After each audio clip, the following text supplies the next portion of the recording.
안녕하세요. 해결사 강입니다. 오늘은 실손보험에 대해서 말씀드리도록 하겠습니다.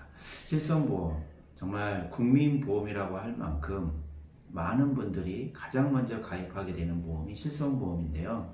실손보험에 그런데 요즘에 이슈들이 좀 많죠. 이거를 유지해야 되냐 아니면 해지를 해야 되냐 이런 말들이 계속 나오고 있는데 그 가장 큰 원인은 뭐냐면 실손보험이 과거에는 5년 갱신, 그 다음에 3년 갱신, 그러다가 요즘에는 1년 갱신으로 가입을 하게 되는데 그러다 보니 보험료가 갱신할 때마다 많이 올라가게 되는 거예요.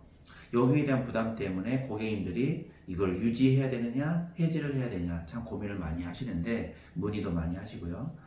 이 부분에 대해서 잠깐 짚어보는 시간도 갖도록 하겠습니다.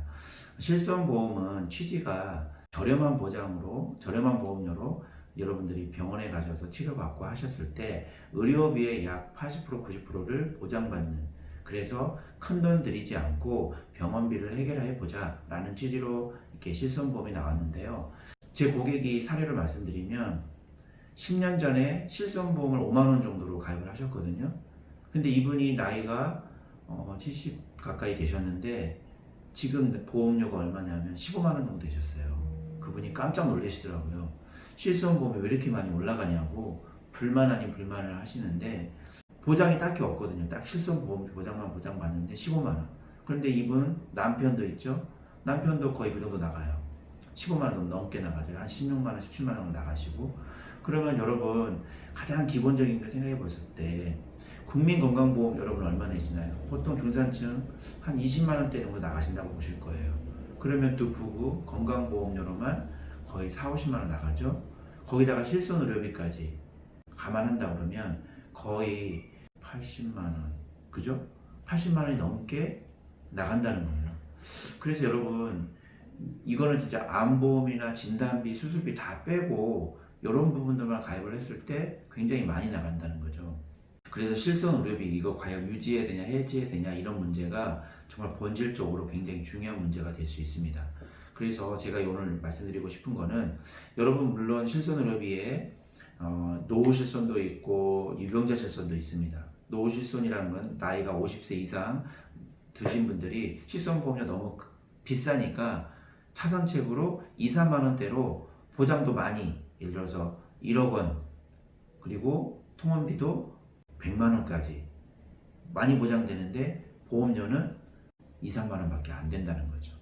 그래서 여러분들한테 추천해 드리고 싶은 거는 나이가 많으신 분들은 노후실손 쪽으로 갈아타시는 게 보험료를 저렴하게 그리고 보장을 크게 받으실 수 있는 어떤 방법이 될 수 있다라는 부분을 말씀드리고요. 그 다음에 유병자 실손, 내가 혈압이 있고 당뇨도 있고 여러 가지 병력이 많아서 보험 가입할 수 없는데 이거 실손보험 가입할 수 없을까? 그럴 때 유병자 실손을 가입하는 것을 추천해 드립니다. 유병자 실손을 추천해 드리는 이유는 유병자 실손은 이것 또한 보험료가 살짝 일반 보험보다 살짝 저렴하긴 하지만 물론 아주 싸지는 않습니다. 노후 실손보다는. 근데 일반적인 보장이 거의 일반 실손보다 좀 괜찮긴 한데 세 가지 정도 점에서 약간 차이점이 있습니다. 뭐냐면 MRI, CT, 약값 이런 건 보장이 안 됩니다.